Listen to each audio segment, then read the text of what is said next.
All right, I got an 8 to 5 calendar pulled up here, and in this video, I'm taking you through every hour of the day and the exact daily process I implemented that took me from the bottom of the SDR stack rank right up to the top, and how I've used the same framework to successfully coach hundreds of reps who've implemented it. My name's Connor Murray. I've been in enterprise software sales at a Fortune 100 company for over 6 years. I started as an SDR and worked my way up to the enterprise account executive role and spent 2 years in the middle as an SDR manager, coaching hundreds of reps this exact daily structure that I'm about to teach you so that you can steal it and implement it in your own role. So let's get into it. So before we get into the actual schedule, I need you to fully understand why having a daily structure is so important. There are going to be days where you're not ready to give it 100%. Sometimes you're going to wake up tired, you're not going to be feeling great, and you're just not ready to give it 100%. It happens to the best of us. The structure makes sure that you physically have things to do, you know what you're doing, when, and you're still going to have a productive day, even if you're not feeling at your best. An analogy I use is if you're someone who's ever gone to the gym consistently to get in better shape, whether it's for cardio, weightlifting, or for a combination of both, you don't just show up to the gym and then figure out what you're going to do. At least if you want to get good results, you generally have a workout routine. You know what you're doing on which days, at what time, you know which days are rest days, so that when you're not feeling 100% and you're tired, you can still have a decent workout just by going through the motions, even if it wasn't your best workout of all time. So this daily structure is meant to reduce friction in your day so that when you sit down at the start of the day at 8 a.m., you know what you're doing rather than having to come up with what to do that day. This makes your day a lot easier, and it's a lot easier to hit those interaction targets like 100 calls a day or 100 emails a day. And now I'm going to tell you exactly how to do just that. So different strokes for different folks. I know some people like to cold call first thing in the morning. They think it's a great time to cold call. I don't dispute that, but for me, I always struggled to get cold calling at 8 a.m. The blood wasn't flowing yet, the coffee hadn't hit. So instead, I would usually sit down at 8 a.m., put my headset on, blast some music, whatever you like, start drinking my coffee, and I would basically rip targeted emails for the first hour and a half or so of the day. Now the key here, and it actually occurs later in the schedule, so we'll get to it, is that I already had the lists that I was going to target and the email templates ready so that when I sat down, I didn't have to think, who am I going to target today? Oh, what messaging should I hit them with? If I was targeting a finance list that I had decided the day before, I had my finance targeted email template ready to go, and I'd fire it out one by one. Usually in that hour and a half period, because I had coiled the spring, I had my lists and templates ready. If you're dialed in for that hour and a half, I could easily send 100 to 150 emails manually, not through automation. And if you know anything about my A/B cadence from my other videos, you know, let's say Monday, those emails that I fired out, on Wednesday, I had my pre-prepared follow-up ready, copy, paste, boom, boom, boom, boom, boom, and I would start my day with 150 follow-ups and then start a new list. This is how you can really jack your numbers up and start to have really productive mornings on autopilot. Now from 9:30 to 10:30 or so, I kind of just call it miscellaneous. Like maybe I have some meetings on the calendar, maybe I have to meet with my account executive or some internal org meeting that comes up.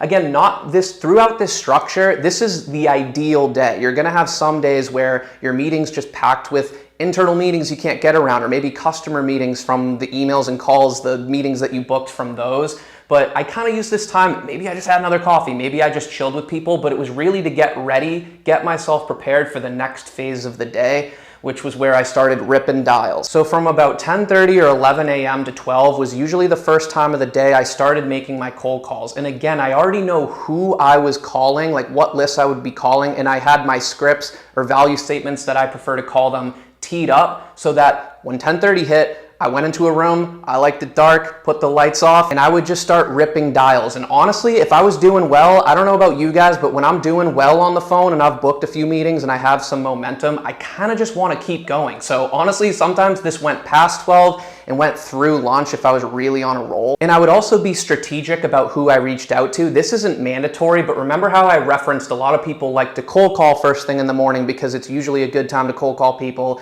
They're not in meetings yet, they haven't started their days. Usually in this call block, I would strategically time who I was calling. So maybe at the start, I would call people in Central Time because it was 8:30 in the morning for them, and then move to Pacific Time because at 11 a.m., 11:30 a.m., that's the start of their day. Again, Mountain Time too, and trying to like fill up the cup and be as productive and targeted as possible throughout that call block.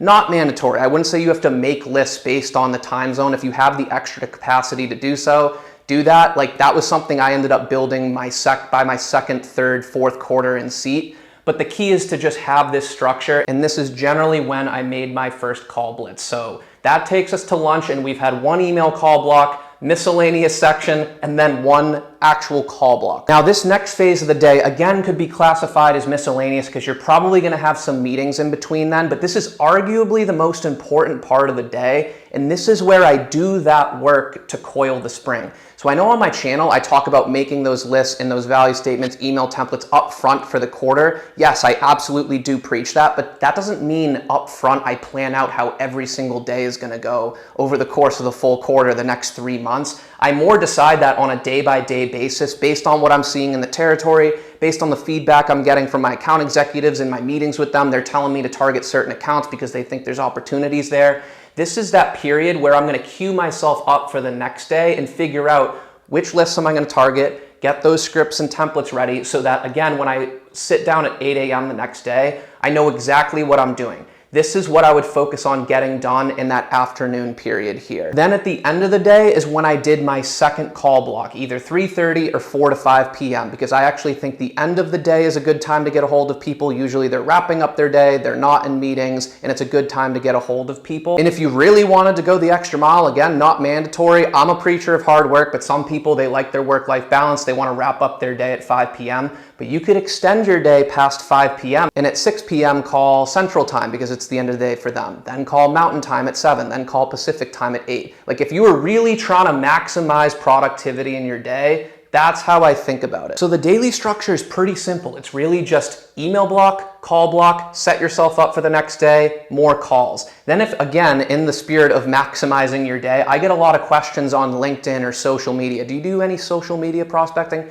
The answer is yes. I never really cracked the code on there because the level of effort it took to be successful on something like LinkedIn, I found was a lot, and it took away from my ability to make calls and emails. What I found is that after 5 p.m., if you send social media messages like on LinkedIn, they're just as likely, no more or less likely to get a positive or negative response as if you sent one at 10:30 a.m. So I prefer to use my day for the two methods of prospecting that were more than getting me to my numbers, calls and emails, maximizing that time. And then after work, again, not mandatory, but maybe it was 7, 8 p.m., I'm chilling on the couch, watching TV, I would just pull up my laptop and casually send off LinkedIn messages at like 7 or 8 p.m. I didn't do anything fancy. I generally just took my same email templates, maybe made them a little bit more concise, but didn't change that much, and would fire out like 30 over the course of an hour or two. And you do that 4 or 5 days a week, over the course of a month, you're gonna book some extra meetings and get some opportunities doing that. So in the spirit of LinkedIn, that's why I made the arrow blue.